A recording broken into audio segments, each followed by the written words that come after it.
Welcome to Freedom to Learn, the podcast that champions choice in education, defends parental rights, and exposes the harm caused by school unions. I'm Jenny Gentles, Director of Education Freedom and Parental Rights at DFI, the Defense of Freedom Institute in Washington, D.C. Welcome back to Freedom to Learn. I'm quite proud of the 25 episodes that we've produced so far, featuring important federal and state education policy developments and leaders. And I'm also very thankful for our talented and creative producer, Clarice Marker. If you're enjoying Freedom to Learn, please like or follow, subscribe, or share episodes, and we hope that you'll encourage your friends and colleagues to listen during their commutes or their workouts. Erin Lee, a fierce parental rights advocate and executive director of Protect Kids Colorado, joins the podcast today to talk about how trans activists work with teachers' unions and school staff to push gender ideology on emotionally vulnerable students. Erin will explain Colorado's dangerous new activist-drafted laws. We'll explore how schools hide gender transitions from parents, and this is something she has personal experience with. And she'll provide practical steps parents can take to fight back. After Erin and I spoke, Colorado Governor Jared Polis signed House Bill 1312 into law. Erin's organization, along with Protect Kids Colorado, Defending Education and Do No Harm, are suing. We'll keep listeners updated on the lawsuit's progress.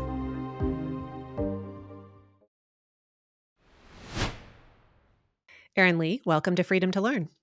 Hey, Jenny, thanks for having me. So, Erin, your advocacy journey began when your daughter was harmed by gender ideology at her public school. What happened?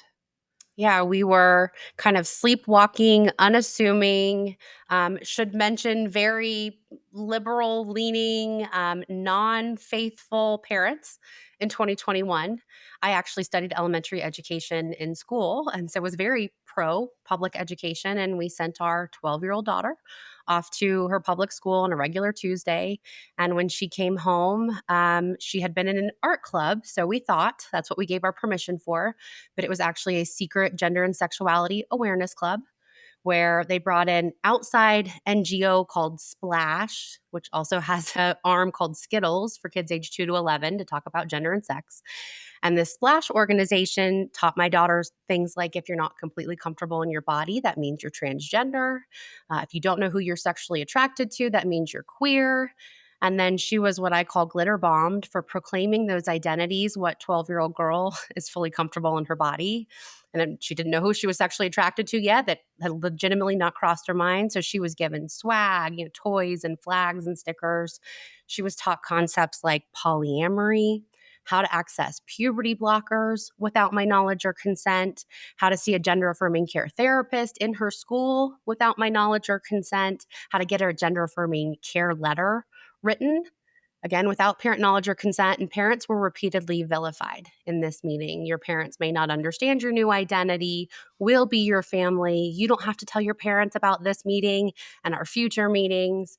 And we're lucky that our daughter came home and told us everything that happened. She was kind of excited to proclaim her new transgender status, her new name, her new pronouns. And that led us down almost a year of the worst year of our life, where she really fell deep into that dark pit of trans identity and believed she was born in the wrong body and that we didn't support her because we weren't willing to go along with it. And we took her to a therapist in Colorado who affirmed, because that's state law. When you say affirm, the therapist did not affirm biological reality. Correct. Actually, there's a law that was passed in 2019 that requires all licensed therapists to only affirm the child's gender confusion. They cannot question it or try to get to the root cause. And so therapy made her worse. That led to suicidality. She left us a suicide note. The pediatrician essentially bullied us with the suicide myth. Would you rather have a living son or a dead daughter? You'd better go along with it, or she'll kill herself. You better call her the new name. You'd better give her this psychotropic medication, or else she's going to kill herself. And it was almost a year later that my husband had a really blunt conversation with her. Out of anger, actually, he found some communications online that she was having on her old school laptop. And that gave her the off ramp to say, I don't want to do this anymore. I'm not trans. Help me get out of this.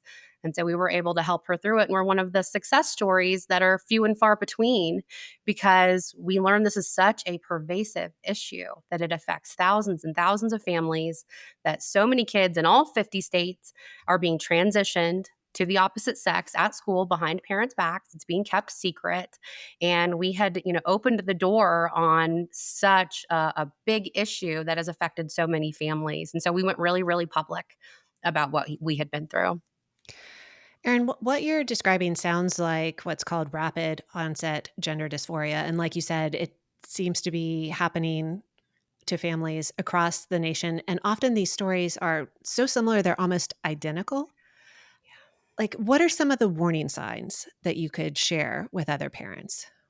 I mean, obviously, I encourage parents not to put their kids in traditional public schools because I've helped thousands of families across the country. I actually run a rapid onset gender dysphoria support group on Facebook that's got hundreds and hundreds of parents. And you're right, the stories are almost always the same. They got my daughter at the onset of puberty, at the height of COVID. She is a shy, quirky, kind of a misfit kid. Often this happens. Some people estimate up to 50% of kids are autistic or on the spectrum that fall into this, and so it's typically upper middle class people who don't have as many real life problems, and their kids can fall into this fantasy. A lot of them are into anime or video games or alternative art. They're just the kids that don't quite fit in, and they're looking for community and connection. And what we learned is in these school settings, they've normalized transgenderism. They plant seeds early and often, talking about reading these books in kindergarten, first grade, talking about pronouns, having these secret clubs like the one that my daughter went to, the GSA club. And so they really plant the seeds and open the door for kids who are misfits to think, oh, this is why I'm awkward, or this community will accept me when I don't fit in with what the mainstream kids are doing. And it's pretty typical that all of our kids have those indicators that they just don't quite fit in with what the other kids are doing for one reason or another. Yeah, I often say this isn't the cheerleader or the football player who is getting caught in the gender cult. These are the kids who feel that they need some sort of explanation for why they've had this lifetime of not fitting in, of being bullied, of being told that they're strange or weird, and that protection that they want comes with this new identity, not just from the other students, but also from the teachers who've always communicated to them, you're strange, you're weird, you don't fit in. The teachers then have to behave differently around those students. So it's understandable that these emotionally vulnerable, differently wired kids are seeking some sort of relief from a life that's hard for them and hard in a way that they can't explain. And here's the explanation. Yeah. And then because we're talking about kids who are on the autism spectrum or maybe ADHD and tend to fixate, once they're in, they're all in. And then, like you said, there's this glitter bombing that kind of wraps them with this affirmation. Again, not an affirmation of biological reality, an affirmation of this pernicious lie. How is all of this connected to mental health issues that these kids are dealing with? Yeah, well, and I want to go back and just say it's almost like a cult-like mentality, what happens with the kids. And they offer them a solution to all their problems. Yeah. I know that was the case for my daughter. It was like, well, puberty's uncomfortable, but if you just take these puberty blockers, that will stop and you'll become magically comfortable in your body. And you may not fit in, but we've got this community and we will be your people and we'll be your family and your friends now. And so it really is almost a cult-like mentality. And in my experience, they're never happier as a result of trans identification. It spiraled my daughter into such confusion that led to depression, that led to suicidality, and I've yet to meet a parent or a child who's gone through this where they went, no, my kid was genuinely happier because they were identifying as the opposite sex. It's an impossible pursuit. You can't change your sex. There's this false promise of quote unquote trans joy that Yeah. never manifests itself. Or euphoria, the temporary, and that's temporary. And yeah, taking testosterone may temporarily make you feel better, boost your mood, but that's fleeting. And ultimately, you cannot change your sex. I've learned a lot of these kids have mental health issues going into it. It's really, trans identification is a form of body dysmorphia. I think it's akin to anorexia. When I was younger, a lot of girls had eating problems. We weren't comfortable with our bodies, and that's very natural, especially while starting puberty. 11 to 15 years old, where you're developing and it's awkward and you feel weird in your body. But the girls going through anorexia dysphoria, we don't then prescribe them diet pills. We don't affirm that, yes, something's wrong with your body. You should stop eating. You should throw up. You should lose weight. We help them through the mental health distress. And that's exactly what this trans identification is. It's a mental health issue, it's a body dysmorphia issue, and we have to treat it as such. And it's really scary to think of the parents like me being bullied for not being willing to go along with it. We actually, 2 days after this art club incident with our 12-year-old, we had Child Protective Services, a mandated reporter, come to our home 2 days? 2 days later. And I've since, because we pulled her out of the school, she never went back to school the next day. And we were so upset that night. Like, what? First of all, her innocence was ripped away. The things that they talked about should have never been discussed with a 12-year-old child. She was not ready to talk about polyamory, multiple sexual partners at 12 years old, especially. Particularly the very sensitive kids, they feel everything so strongly. Yeah. So to be exposed to something that might just bounce off of some kids, but will like really deeply impact others without Mhm. parents being involved. In fact, the opposite, while hiding that from parents, Yeah. it's really cruel, but also scary that they called CPS on you. Yeah, they involved Child Protective Services for a well child check, they called it. And so the principal came to our home and insisted that he meet in the home.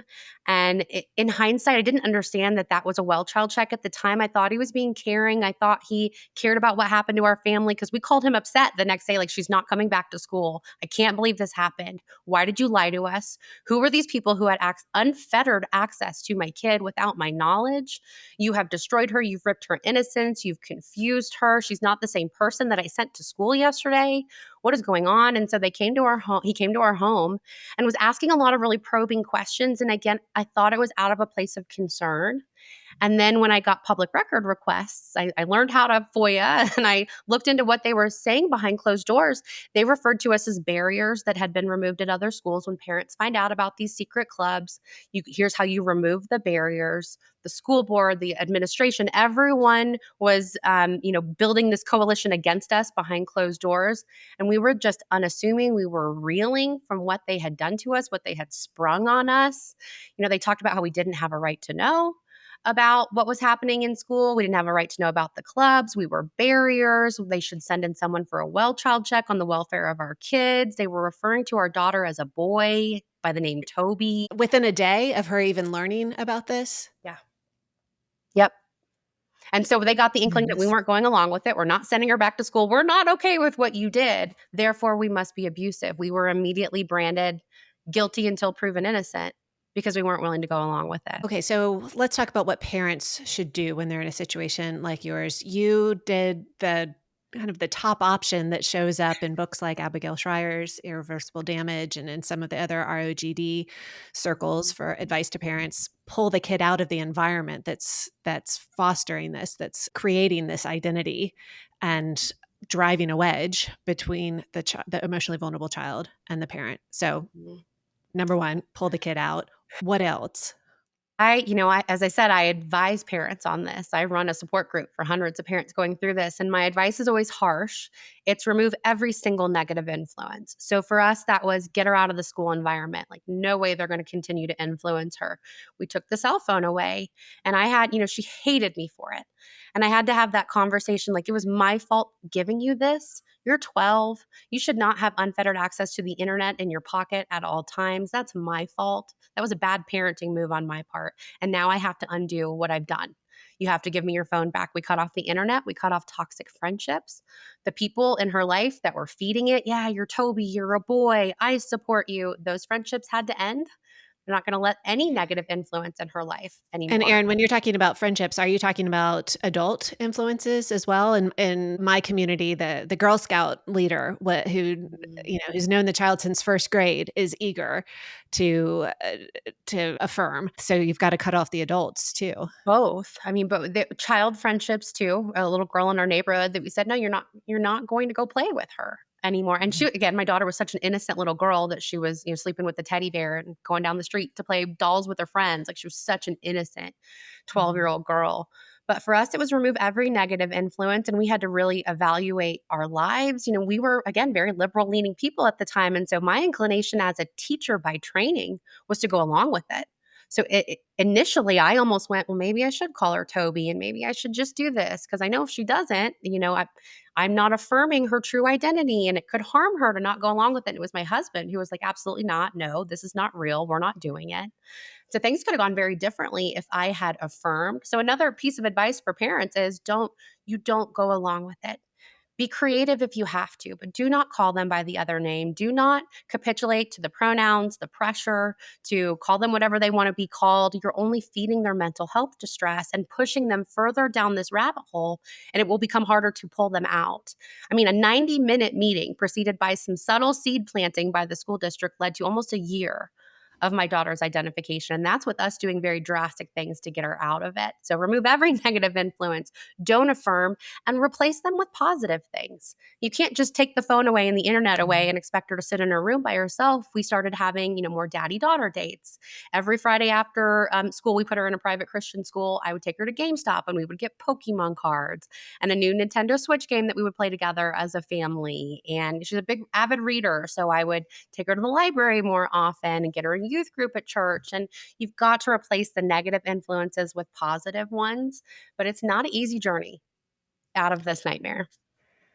One more practical question on that front. It sounds like very wise advice. Scorched earth, cut off the internet, take away the phone.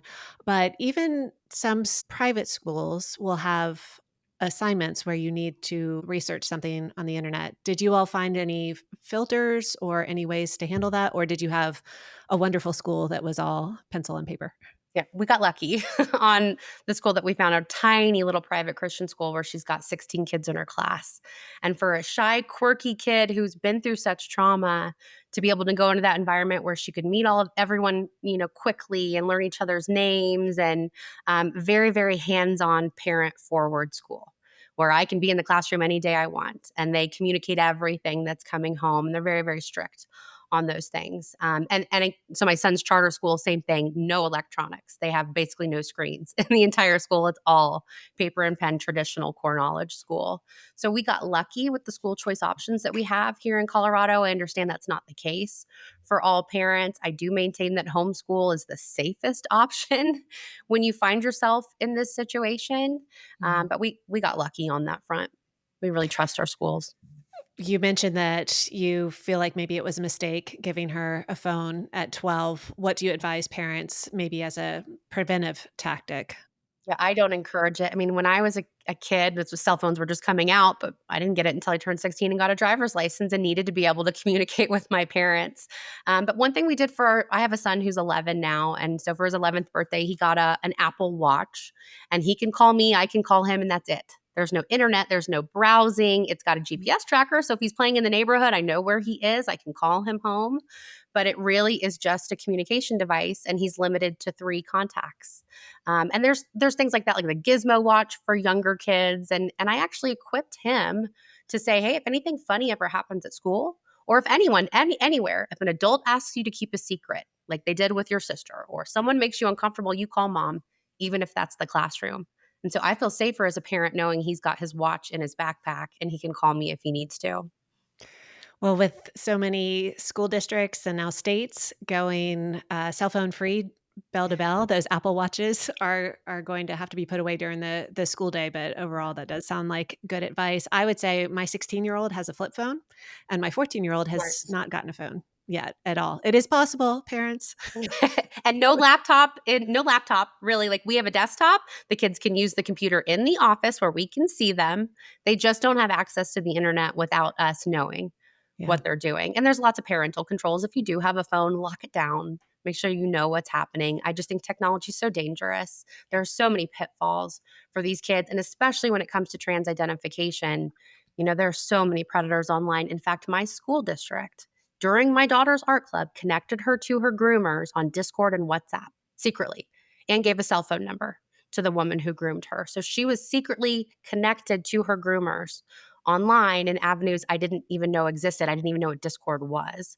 until I found the email from the schools that was connecting our children with that woman. This is an adult. They connected her with an adult. A trusted adult. Yeah, which is such a dangerous term, and that's a whole topic for a different day, but my goodness, what an overused, inaccurate term, and no adult can self-identify as a trusted adult to someone else's child. And so we've had to have really candid conversations. I had a newborn at the time that this happened and a 6-year-old who are now 4 and 11. And I thought, gosh, I've got to prepare them for this coming at them. This gender ideologies, it's on Blue's Clues, it's in cartoons, it's on billboards, it's in books, it's in reading it's just everywhere. And it's inevitable that they'll be bombarded with it. And so I have 4 really practical things I tell all parents. Teach your kids these things early and often. Safe adults don't ask you to keep secrets. No one should ask you to label yourself. You're a kid. You got all the time in the world to figure it out. Male and female, can't change it. XXXY, we're believers. So I like to say God doesn't make mistakes. He made us male and female, but it's scientific too. XXXY. And trust your instinct. If something doesn't feel right, it probably isn't. And you have the authority to remove yourself from that situation. And that's where the watch comes in. If you need to call mom, get your watch and call me and let me know that someone's made you uncomfortable. And so you can prepare your kids for these situations without diving directly into the topics of sexuality and gender ideology. What are some other ways that schools are pressuring parents to affirm gender identities? And then related to that, what are some ways that schools are just cultivating this in the classroom? I think Colorado has a relatively new law that requires teachers to use students' preferred pronouns without notifying parents. Is that accurate? That's right. Yeah, they passed 1039 last year, the non-legal name change bill, and that forces teachers to call a child whatever they want to be called, no age distinction and no requirement to tell parents. And when I pressed, it's actually my local senator who sponsored the bill, when I said, what if 5-year-old Sally wants to be Johnny and the parents say don't do it? And she said, then we're going to respect Johnny's wishes. So she's basically said, we're going to transition the 5-year-old even if parents said don't do it. And so there are no limitations to the law. The child could be a girl on Monday, a boy on Tuesday, a cat on Wednesday. And it would be illegal for the teacher not to affirm whatever identity they say they are that day. That's now law. So people in other states might think, well, we're in good shape now. Our state is heading the right direction. Federally, things are happening that are protecting parental rights, protecting emotionally vulnerable students. We've got executive orders on our side. We're fine. So you're telling me that in Colorado, not fine. Well, I've had to caution a lot of parents like, yeah, Trump is here and his executive orders are great, but he's only got the power of the federal government. So he can only handle the purse strings of the federal funds that are coming to our state for education. And in Colorado, that's less than 10% of what funds our local schools. It's mostly And that's state and local standard funds. across the country. Yeah. Which makes sense. So there's not a whole lot that they can do. Our state has already said we're not going to comply. We're willing to forego that 10% of funds, and then we, the taxpayers, will incur the burden of not having the additional funding from the federal government. So there's just not a whole lot Trump can do at the local level when it comes to our state departments of education. And I have to express that it's rotten to the core. And I, again, was an unsuspecting parent 4 years ago. I had no idea what was happening. And now that I've seen behind the curtain, I understand that the teachers union is at the root of all evil. They are pushing influence. For example, the AFT, the NEA funded my local school board race. Becky Pringle was here in Fort Collins, Colorado, campaigning for a local school board. Why? Because they have influence across the country, and they have targeted areas like Fort Collins, where I live, where they are really pushing these agendas to see how much they can get away with, how much pushback happens, how do we roll this out to the rest of the country. It's definitely a grand plan, and it's present in all 50 states. Nowhere is immune from this ideology. It runs rampant in our universities. As I said, I went to school in the early 2000s in South Florida, which is a very conservative area, and I was indoctrinated into this kind of mindset that we believe what a child says and liberalism, and we should be, talking about our political beliefs to our students. And I just understand how most teachers by training believe that they're doing the right thing everywhere. Well, Erin, I grew up in Central Florida significantly before that, and I can assure you that was not happening then. So I do think that Gen X parents like me are like, no, this is not the way we were raised, and we're not going to do it. So happy to have younger parents like you saying the same thing. You've had to fight a lot in what's going on in Colorado this year during the legislative session that just wrapped up. Let's talk about 1312. Is that the big bill? What was Yep. in that? The worst bill of all time. I call it the trans your kid or the state will take them, and call that man a woman or the state will come after you bill. It's important to stress that radical legislation has been passed in Colorado since 2019. So we got a new governor in 2018. He's one of the master manipulators of our state. He's a billionaire who used his own money to flip Colorado that was conservative, then it was purple, now it is radical leftist blue socialist, and he's a huge part of that. So in 2019, our governor and the radical legislature, which has a Democrat supermajority in the House, Senate, AG, Secretary of State, and governor, no checks and balances here. They've been passing radical legislation since 2019. But I am so grateful. It's almost been a gift, this Bill 1312, that now the whole world is paying attention. They finally boiled the frog. They've just been pushing, pushing, pushing bad legislation that lowered the age of healthcare consent to 12, mandated transitioning children and not questioning their gender confusion, mandating that teachers transition kids, mandating the teaching of LGBT and Q starting in first grade social studies with no notification to parents and no opt out option. That's now mandated curriculum that the Colorado Department of Education has even put out resource sets with first grade lessons about the importance of sex work that are currently on the Colorado Department of Education website. And these are students who, in probably too many cases, can't even read yet. Correct. Some might still be sucking their thumb. Of course, they believe in Santa Claus, and Yep. they have to learn about sex workers. In first grade civics and history class now is a state mandate from a law that was passed in 2019 that didn't go into effect until 2024. And I think most parents are just really, I mean, they're asleep at the wheel. I get it. There's so much bad legislation coming out of our capital. It's hard to even keep up with what's happening. And so parents have not been paying attention, but 1312 woke up the whole country to what's happening in Colorado. This basically says it describes chosen name as if you don't use someone's chosen name according to their gender expression, that's a form of discrimination. So think Jack Phillips, the cake baker, round three. Someone is surely going to walk into the cake bakers, into Masterpiece Bakery, and say, bake me a cake that says I'm a woman. And if you don't, the state will come after you. They did remove a part of the bill that still the implications are there. They've changed the language, but it defined not calling your child by their preferred name as coercive control and allows the courts the authority to use that in custody situations. They removed that, or that's still there? They removed that, but the implication is still there. So they redefined chosen name within gender expression within Colorado Anti-Discrimination Act, and that can be used against parents in court, both in custody situations. Think of all the dads whose ex-wives are transitioning these kids and they're losing. I know a handful here in Colorado who've lost custody completely because they just said, wait a minute, I'm not okay with my 9-year-old receiving hormones. Or, whoa, whoa, whoa, I'm not going to call my 10-year-old by that boy name. And they've completely been stripped of their custody rights. But it also will be used against parents like me who have had CPS weaponized against us. Two parent households with loving parents who say, no, I will not call my daughter a boy, that can now be used against us in custody situations. Meaning that the child will be taken away from the loving family and put into the care of the state. Yeah, and I should mention that in Colorado, one of the bad bills they passed in the last 6 years is called the Foster Care Bill of Rights, mandates that foster families must affirm. And about 60% of foster families are Christians. So we've lost a lot of foster families, which already there were not enough to meet the needs of all the kids in the system. So, and if you look at the kids in the system, at least 50% of them are gender confused.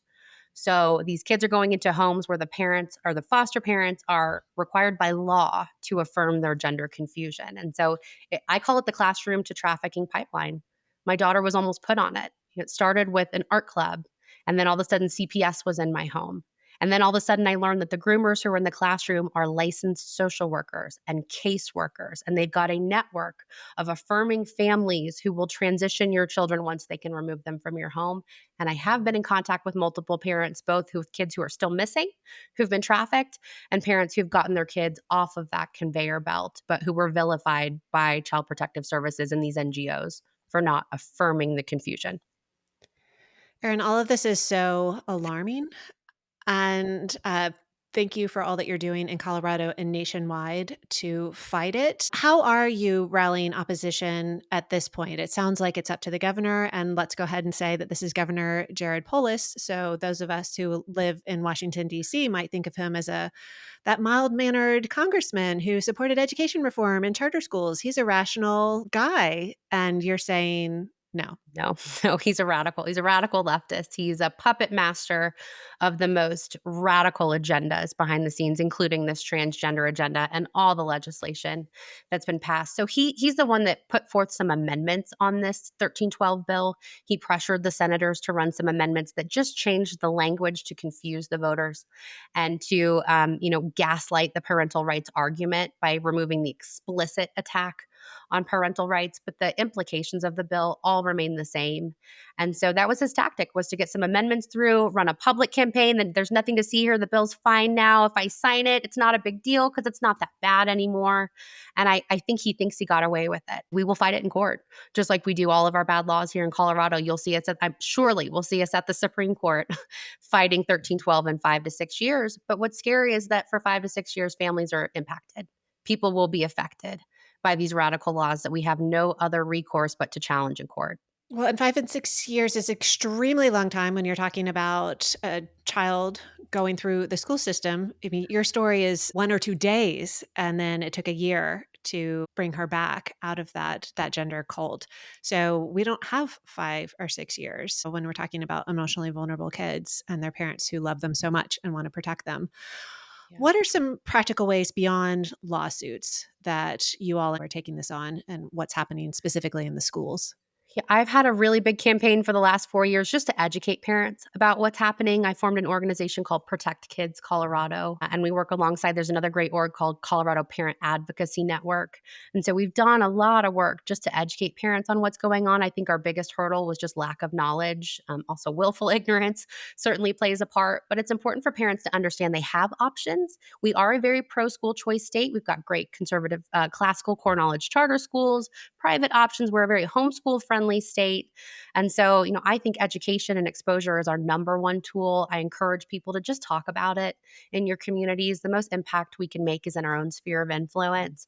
And so I always encourage parents, protect your kids, get them out of the traditional public schools, but also educate others about what's happening. We've got some great efforts to flip school boards here in areas where we can hopefully take some ground back, fight back on these radical laws. And I will say that one great thing that's happening here in Colorado, and from my experience, it's kind of unique to our state. Other people have said, I'm so jealous of what you're doing there, is we've got so many great grassroots coalition groups like this Parent Advocacy Network, Gays Against Groomers. We've got an org called Grandparents for Kids, and it's their motto is get off the golf course and get to the school board. So they give school board testimony, they give legislative testimony, they do grandparent story hours to combat the drag story Oh, I love it.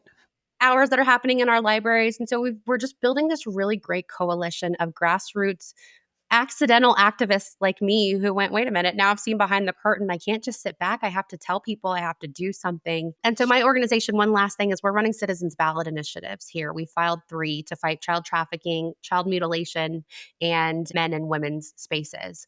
And so we may not be able to pass good legislation at all. We can't even fight the bad stuff, but we can take it to the voters. And this is an 80-20, maybe even 90-10 issue. The more people learn about it, right? More people. So expose and education is step 1, but in the 2026 ballot, and we will get there, we'll get enough signatures to get on the ballot, the dominoes will start to fall. Once the voters have a say on these issues, it will put our legislators on notice that we're not going to stand for these radical laws harming our kids anymore.